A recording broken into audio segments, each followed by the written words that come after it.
오늘은 하이델베르크 교리문답 제26주일 두 번째, 거룩한 세례는 우리 영혼의 씻음에 관한 우리의 약속을 우리에게 표하고 인치는 것. 첫 번째, 이 씻음의 필요성, 이 쓰심의 능력이라는 제목으로 설교 말씀을 듣도록 하겠습니다. 먼저 하이델베르크 교리문답 제26주일 제69문, 거룩한 세례가 그리스도의 십자가 단번 희생 제사로 당신에게 준 유익을 어떻게 표하고 인칩니까? 답. 그리스도께서는 이렇게 외적 씻음의 예식을 제정하시고 물로 몸의 더러움을 확실히 씻어 버리듯이 그렇게 확실하게 그의 피와 성신으로 내 영혼의 불결 곧 내 모든 죄의 씻겨짐을 약속하셨습니다. 제70문, 그리스도의 피와 성신으로 씻겨짐이란 무슨 뜻입니까? 답. 그리스도의 피로 씻겨짐은 십자가의 희생 제사에서 우리를 위해 흘린 그리스도의 피로 말미암아 은혜로 우리가 하나님께 제사함을 받는 것입니다. 성신으로 씻겨짐은 우리가 성신으로 새로워지고 그리스도의 지체로서 성별되어 점점 더 죄에 대하여 죽고 거룩하고 흠이 없는 삶으로 인도받는 것입니다. 제71문, 우리가 세례의물로 씻겨지듯이 확실하게 그리스도께서 자신의 피와 성신으로 우리를 씻으심을 어디에서 약속하셨습니까? 답. 세례를 제정하실 때 그러므로 너희는 가서 모든 족속으로 제자를 삼아 아버지와 아들과 성신의 이름으로 세례를 주고 믿고 세례를 받는 사람은 구원을 얻을 것이요 믿지 않는 사람은 정죄를 받으리라고 말씀하셨습니다. 이 약속은 세례를 중생의 씻음 혹은 죄 씻음이라고 부르는 성경에서도 반복됩니다.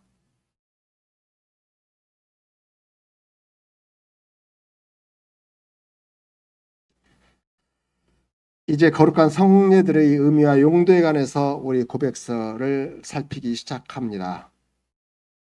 우리는 먼저 거룩한 세례를 요리문답을 통해서 공부하고 있고 받고 있습니다. 그러나 우리가 세례는 관습이고 물론 좋은 관습인데 우리가 그런 것을 관습이라고만 한다면 정말로 잘못된 생각이고 또 우리가 먼저 잘못된 그런 여러 가지 궤도에 들어간 것이라고 표현하고 있습니다. 왜냐하면 그렇게 된다면 세례는 더 이상 우리의 참된 의미를 줄 수 없기 때문입니다. 만일 세례가 일종의 관습이 되어버렸다면 오히려 더욱 더 큰 미신으로 확장될 위험성이 있다고 말씀하십니다. 우리는 반드시 세례를 주고받을 때 신중을 기해서 행해야 합니다. 그렇지 않을 경우에 세례는 거의 아무런 기능을 하지 못할 것이라고 말씀합니다. 그렇게 한다면 세례는 단지 사전 대응책에 지나지 않게 될 것이다 라고 이렇게까지 표현하고 있습니다. 세례와 같은 예식은 의미를 바르게 이해하지 못한 채 단지 습관으로 행한다면 또 행하기가 아주 쉽습니다. 얼마나 많은 자녀들이 자신들이 받은 세례의 사실에 관해서 아무런 생각이 없이 자라고 있는가를 우리도 쉽게 목격할 수 있습니다. 많은 부모들이 자녀들이 세례를 받게 하지만 그러나 실제로는 세례와 전혀 무관하게 자녀를 키우고 있지는 않습니까? 세례를 받은 일에 삶 속에서 수많은 경험을 했던 나이 든 사람에게 여전히 세례가 또 어떤 의미가 있겠습니까? 그리고 우리가 매일 출근하는 직장 생활에 이 세례가 또 어떤 의미가 있습니까? 어떤 역할을 하고 있겠습니까? 우리가 성장할 때와 마찬가지로 우리가 자녀들을 양육할 때 아니면 우리가 나이가 들었을 때에도 또 필시 요양원에서 돌봄을 받고 있을 때라도 세례의 의미가 어떤 의미가 있습니까? 우리 가운데 세례의 명을 주는 예식 정도로 전락할 위험이 분명히 있습니다. 우리 자녀들 하나님께 드리는 요소가 분명히 세례 의식서 속에 있습니다. 그러나 세례는 식후에 커피나 캔디를 곁들여 먹으면서 가정 대수사를 의논하는 것보다 훨씬 더 중요한 일이라는 사실입니다. 때때로 우리는 세례식 때에 멀리 떨어져 있는 식구들이 참석할 수 있도록 하기 위해서 세례식을 당회에 한 주만 요청해 달라는 요청들을 하기도 합니다. 또한 개인적인 사정으로 해서 세례를 미루어 달라고 호소하는 신자를 보게 됩니다. 그러나 이 모든 것은 참으로 부차적인 일일 뿐이라고 말씀하고 있습니다. 우리는 어떠한 이유로 인해서도 세례를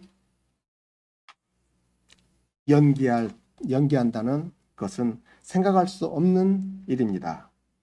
더군다나 개혁교회 교회 질서는 이렇게 표현하고 있습니다.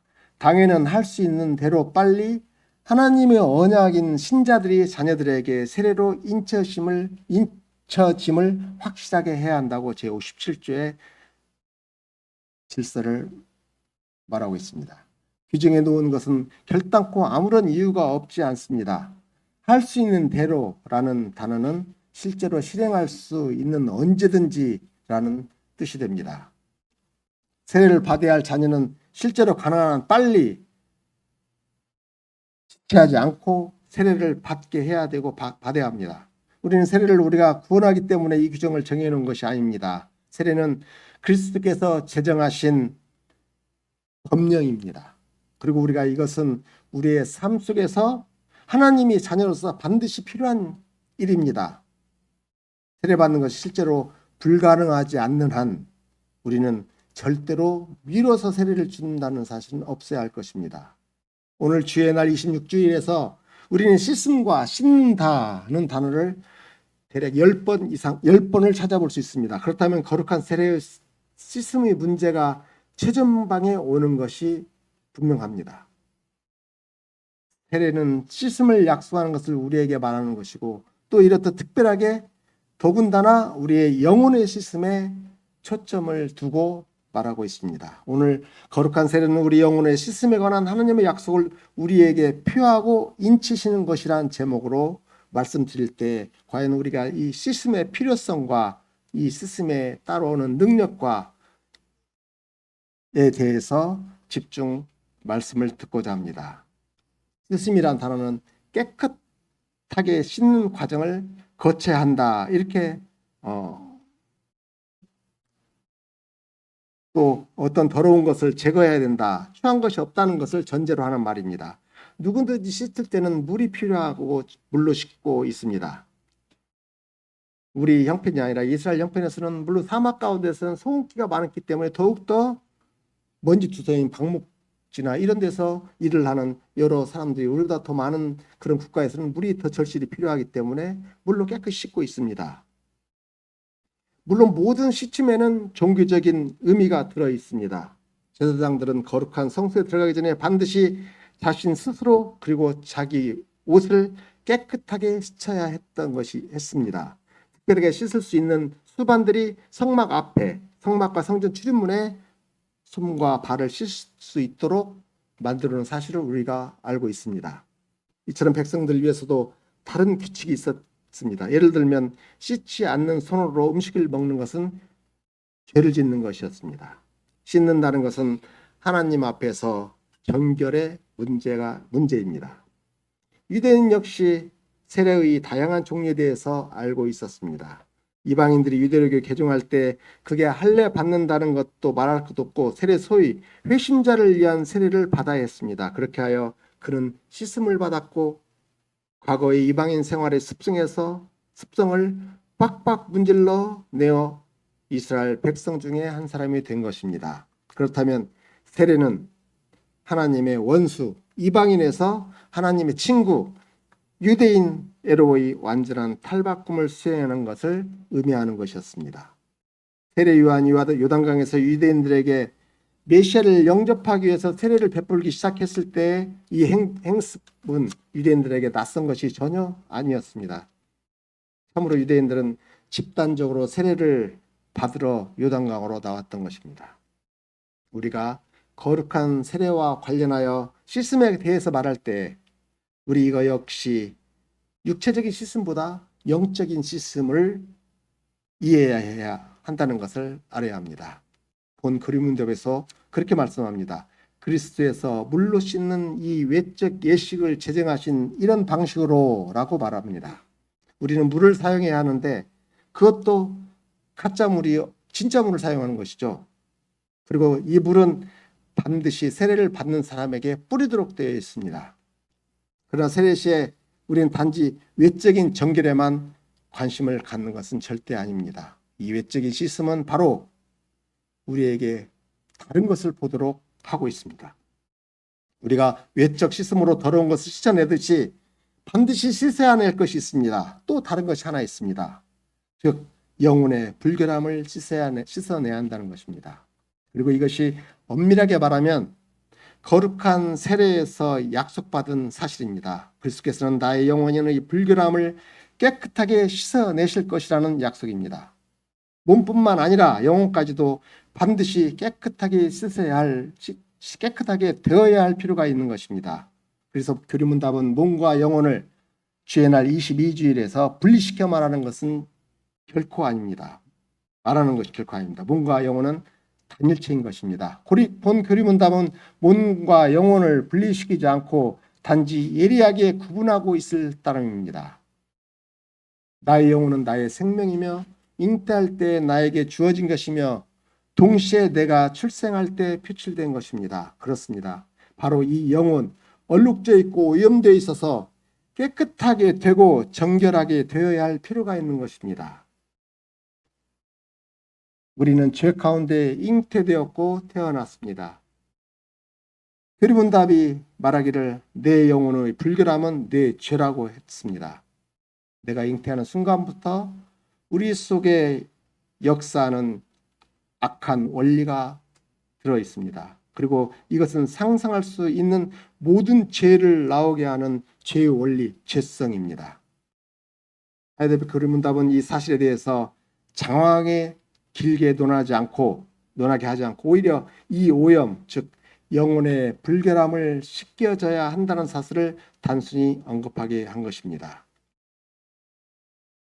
아이가 태어날 때 아이를 씻기 위해서 아무런 의도된 수많은 종류의 일이 있습니다. 아이는 조심조심 물로 씻어야 되고 분도 발라야 되고 옷도 입혀야 되고 그리고 마지막으로 몹시 기뻐하는 부모의 친척들에게 넘겨집니다. 그러나 이렇게 갓난 아이를 씻고 닦는 모든 일이 이 아이가 훨씬 더 큰 때, 즉 죄의 오염과 불결함으로부터 깨끗하게 되어야만 한다는 이 막중한 사실을 말소시키는 것은 없애버리는 건 아닙니다.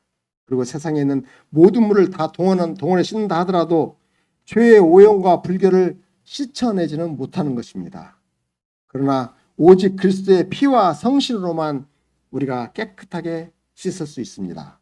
우리는 베드로전서 3장 21절에서 훨씬 더 깊이 있는 깨끗함, 정결에 대해서 말씀하신 걸 살펴보도록 하겠습니다. 이 본문에서 사도 베드로는 노아 시대의 홍수와 관련해서 세례에 대해서 말씀하신 것이 있습니다. 큰 홍수로 하나님께서 세상의 모든 죄를 씻어내신 것으로 표현하고 있습니다.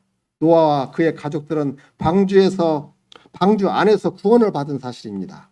그들은 물을 통과했으나 그러나 그들은 물에 빠져 죽지 않았던 것입니다. 또한 마치 이스라엘 홍해를 관통하였으나 물에 의해서 멸절당하지 않고 오히려 물을 통해서 구원을 받은 것과 같습니다. 두 예 중에 모두 거룩한 세례 예식서에 언급되어 있던 내용입니다. 우리의 이 예식서에서는 우리는 이 사실과 상응하는 세례는 이제 여러분들을 구원하는 것이니 이는 단지 몸의 때를 제거하는 것이 아니라 그리스도 예수의 부활을 특별히 깨끗한 양심을 위해 하나님께 간구하는 것이다 라는 문구를 읽을 수 있을 것입니다. 베드로는 우리가 여기서 외적인 것에 절대 머물러 있지 말아야 한다는 것을 말씀하고 있습니다. 우리가 물에 의해서 우리가 구원을 받는 것이 절대 아닙니다. 여기에서 사활이 걸린 문제는 몸의 때를 벗겨내는 것이 아니라 하나님 앞에 선한 양심을 가지는 것입니다. 사활이 걸린 중요한 사실은 여러분들에게 영혼을 정결케 하는 것입니다. 오히려 오염과 부끄러움 없이 하나님 앞에 설 수 있게 되는 날이 바로 그런 날입니다. 세상 마지막에 있을 마지막 심판과 공판에서 교회도 심판과 공판에서 예들 수 없지만 우리는 우리가 도망할 수단으로부터 우리의 위험을 피할 수단으로 물을 통한 우리의 세례를 의존하게 될 것입니다. 이렇듯 거룩한 세례는 우리에게 영혼이 훨씬 더 정결하게 되어야 할 필요성에 대해서 말하고 있습니다. 본질적으로 죄의 씻음에 대해서 말하고 있는 것입니다. 세례는 그리스도의 피와 성신으로 씻지 아니하고서 우리가 실제적으로 살아갈 수 없다는 것을 분명하게 강조하고 있습니다. 우리는 죄 가운데 태어났습니다. 다시 말해서 우리는 진노와 정죄를 받아야 마땅할 자녀입니다. 그러므로 우리는 반드시 우리의 죄성과 동반한 죄책으로부터 씻음을 받아야 하는 것입니다. 우리가 출생하였듯이 우리는 반드시 중생 다시 태어나야 합니다. 세례는 성례, 즉 보이는 표와 인입니다. 그리스도께서 당신께서 당신의 피와 성신으로 우리 영혼을 깨끗이 씻을 것이라고 약속하셨습니다. 외적인 씻음은 내적인 정결케 함을 상징한 것이자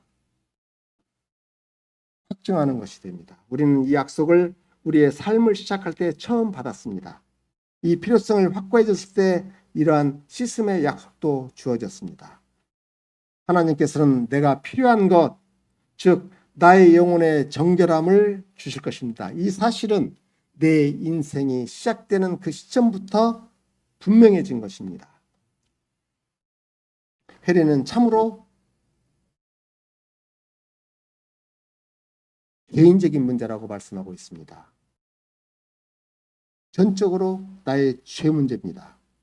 종종 우리는 교회 안에서 여러 가지 일들이 너무 개인적이지 않다라고 혹 불평할 수도 있습니다. 우리는 아주 쉽게 무시받는다고 생각할 수도 있겠습니다. 설교에서도 수많은 말들이 실제로 우리에게 직접적으로 영향을 주지 못할 수도 있습니다. 그러나 거룩한 세례에서 잘 생각해 보시기 바랍니다. 실제로 우리의 이름과 성이 거명되는 사실입니다. 우리는 개인적으로 회중 가운데 반드시 불림을 받았습니다. 바로 여기에서 내 영혼과 내 이름이 거명되었다는 사실을 생각하십시오. 하나님께서 심지어 우리가 세례를 받을 때보다 더 직접적이고 개인적인 용어를 사용하여 우리에게 말하였습니다. 하나님께서 나의 영혼이 정결케 하라는 요구를 하십니다. 이것은 정말로 중요한 문제입니다. 죽고 사는 문제입니다. 내 영혼은 오직 그리스도와 피와 영에 의해서 정결케 될 것이 확실합니다. 그리고 이 정결케 하라는 약속은 개인적으로 내가 세례받을 때 나에게도 주어졌다는 사실을 결코 잊으면 안 됩니다. 세례를 받은 사람 누구도 이제는 주님께서 저를 모른 채 하고 지나가셨다라고 말하면 안 됩니다. 주님께서는 전혀 그런 적이 없으십니다. 우리가 하나님의 자녀라고 하늘로부터 한 음성으로 우리에게 말해주기를 바랄 수는 없는 것입니다. 왜냐하면 이 음성은 우리가 세례받을 때 이미 들었습니다. 주 예수 그리스도께서 당신의 경이로운 정결케 하시겠다는 약속으로 나의 생애의 필요성을 구체적으로 세워주시겠다고 하셨습니다.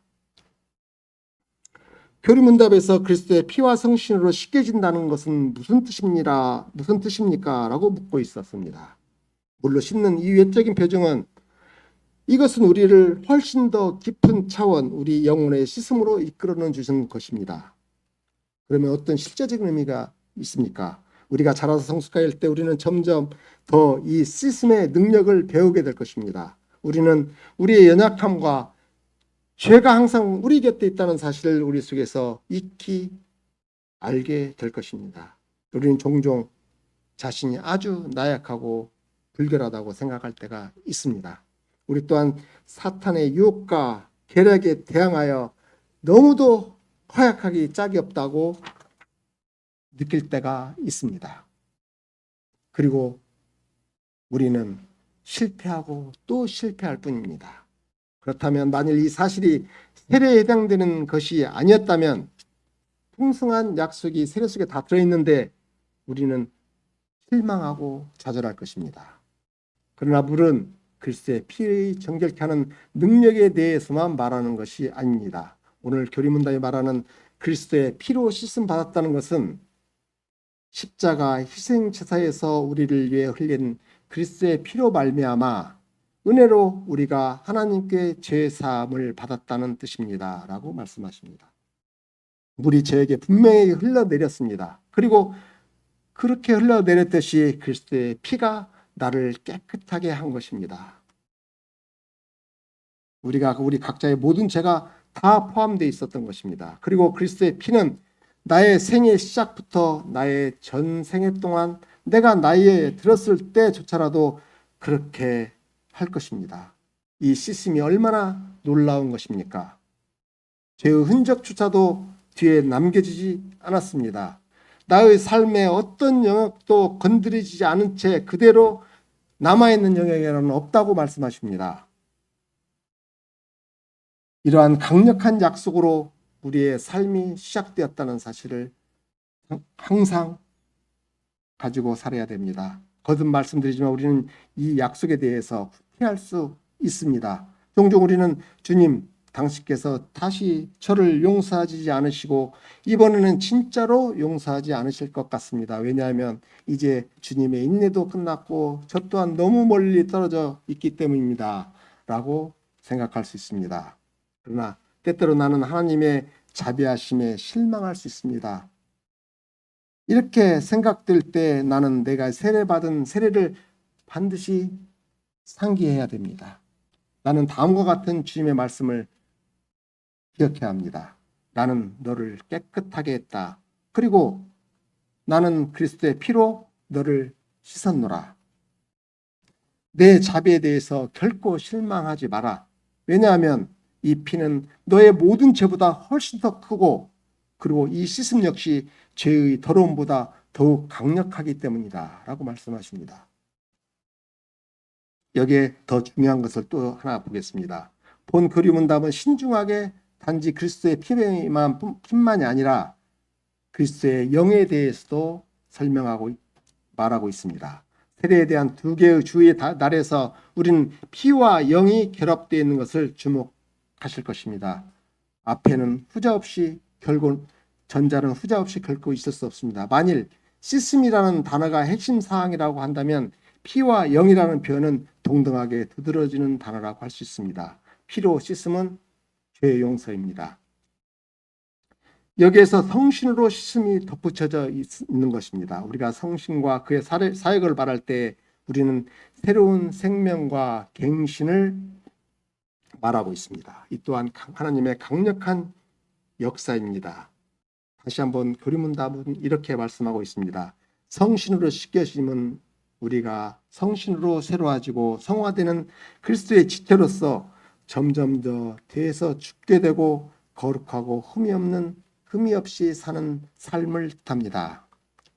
죄 용서는 항상 갱신과 결합되어 있습니다. 피와 영은 항상 붙어 다닙니다. 생애와 성화는 함께 오고 그리고 구속이라는 동일한 덩어리인 것입니다. 둘 다 우리가 세례를 받을 때도 결합되어 있습니다. 우리는 우리의 자신의 힘으로 죄와 절대 싸울 수 없습니다. 우리가 나이가 들어가면 갈수록 우리는 이 사실을 더욱더 분명하게 알게 됩니다. 죄는 자주 우리 안에서 활발하게 역사합니다. 우리의 삶은 흠이 없는 것과는 거리가 너무 먼 것처럼 보이기도 합니다. 그래서 우리는 자주 우리 죄의 본성에 대항하여 싸우는 일에 스스로 지칠 때가 왔습니다. 또 지치게 됩니다. 이 사실은 이와 같은 실패의 원인이 되기도 합니다. 우리는 하나님의 자비하심에 실망할 수 있기 때문입니다.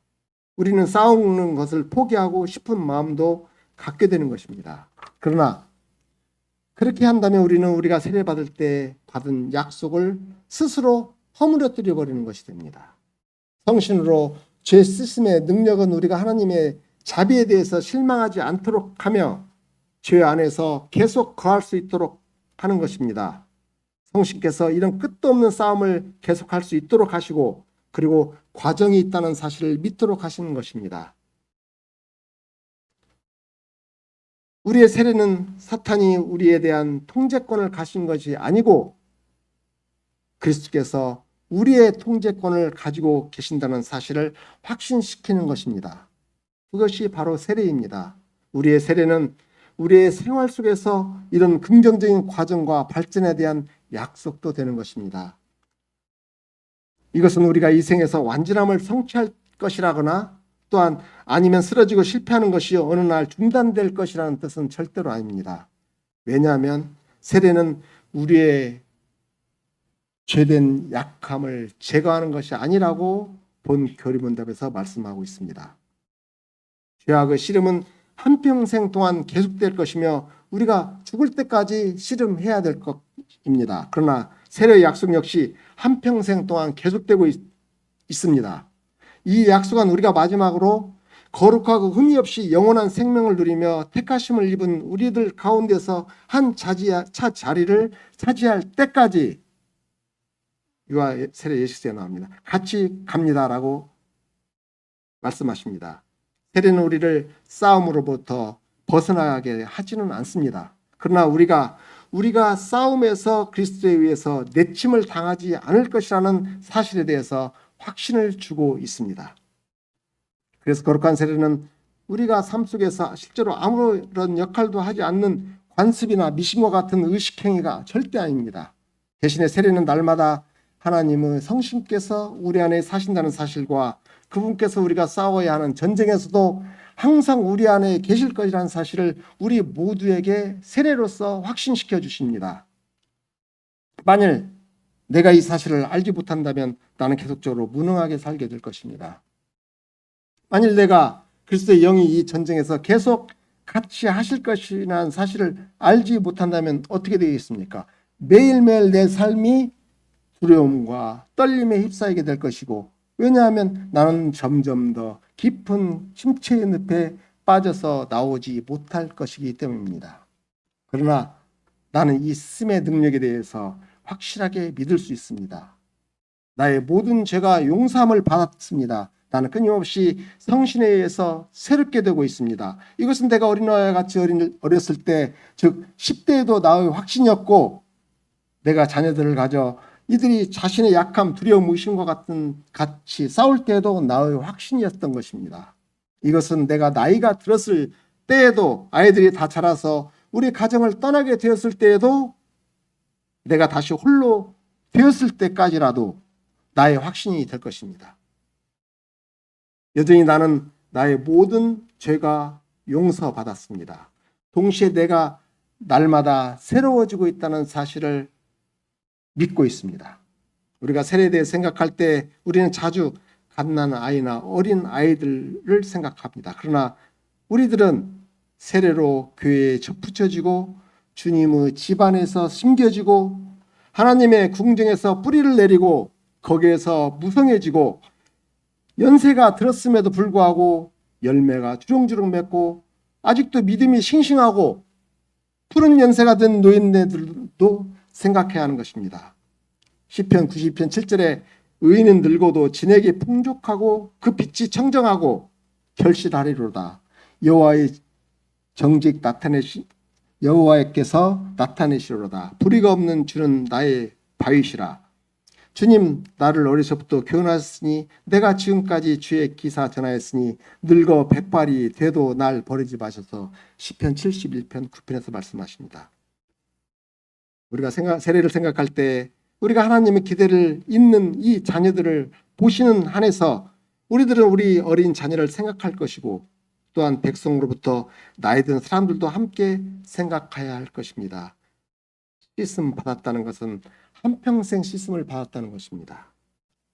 영원토록 오고 가는 오는 세대에도 씻음을 받았다는 것입니다. 우리는 단지 한 번만 세례를 받았습니다. 만일 제대로 일이 진행되어야 한다면 우리는 우리 삶에 시작될 때 바로 그때의 세례를 받아야 했습니다. 어쨌든 이 사실은 우리가 세례를 받는 그 순간부터 확실하게 진실이라는 사실입니다. 이 씻음의 능력은 우리 전생애 내내 계속될 것입니다. 그리스도의 피와 영은 우리에게 계속 남아 있습니다. 이것이 그리스도의 확실하고도 분명한 약속입니다. 하나님의 말씀으로 계속해서 반복되고 있는 사실입니다. 우리가 정말로 이 사실을 믿어야만 할 것입니다. 우리는 우리 전생을 통해서 이 확신을 가지고 살아가야 됩니다. 이것이 우리에게 가장 큰 힘이 되어야 되고 무한한 위로의 근원이 되어야 할 것입니다.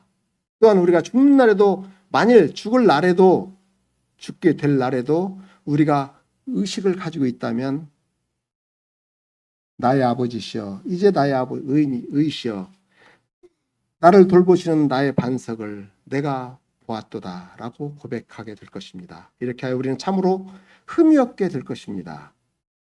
영화로운 몸을 입게 될 것입니다. 완전하게 정화된 영혼을 갖게 될 것을 확신합니다. 완전한 가운데서 영원토록 하나님을 믿게 될 것입니다. 아멘.